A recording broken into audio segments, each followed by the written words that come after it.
سوره یاسین سحر لولا او چې ستا یو وجت نه څومره حاجتونه خدای به ټول پوره کوي.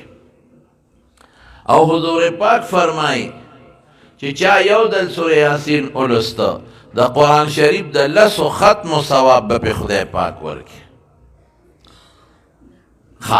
یو سړی وي زه حاجتمند یم او فقیر یم او غریب یم څه وظیفه نشته ماته وښیه.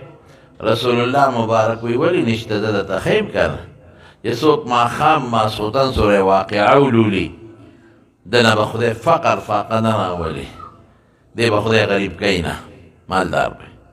دا سم دم مې درته وښو خو چې عمل پرې وکړې پیسې خو ستاسو خوښې دي که نو د پیسو دم شو ده فقر فاقه به نه راځي.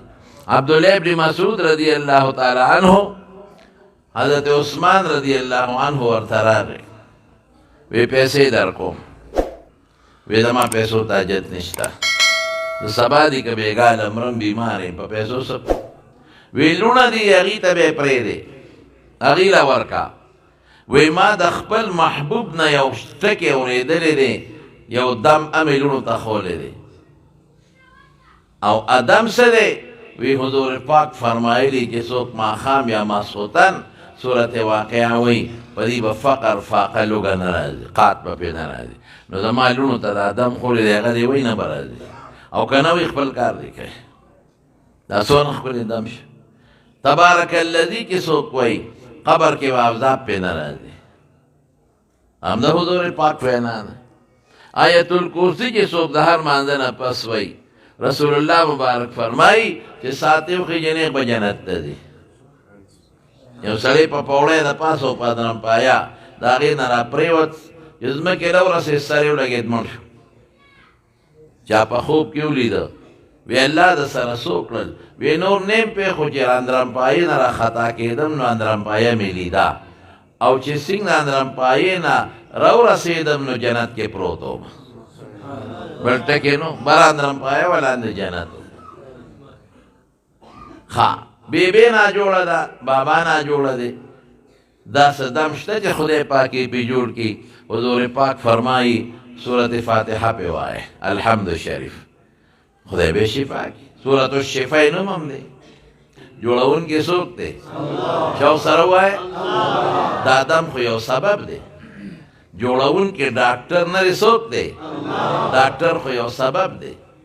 جوړونکی دارو نه دی جوړونکی څوک دی که تا دا ووایې چې ډاکټر جوړ کړم دارو جوړ کړم دم جوړ کړم نو بروسه دې په ډاکټر او په دارو او په دم وکړه په خدای دې ونه کړه دا ډېر لوی جرم شو. او که دا دې ووایې چې د دې دارو د وجې نه او د ډاکټر د وجې نه او د دم د وجې نه الله جوړ کړمه نو بیا دې توکل او بروسه په چا وکړه الله. دا ټول اسباب دي. الله به دې بچ کوي. دا ټوپک تماچه خو یو سبب دی.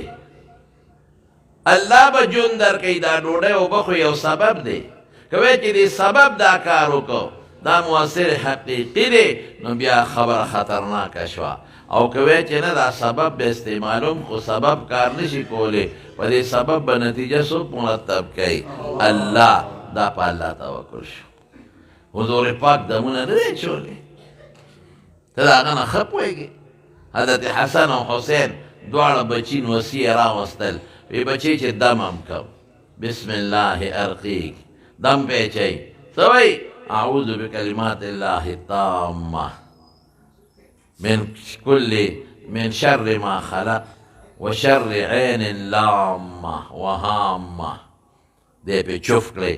ای بچې په دې به ابراهیم علیه السلام خپل زامن اسحاق علیه السلام و اسماعیل علیه السلام دمول. پته ولګېده چې حضور پاک هم دم اچولی دی او ابراهیم علیه السلام هم. نو پای کې توکل نو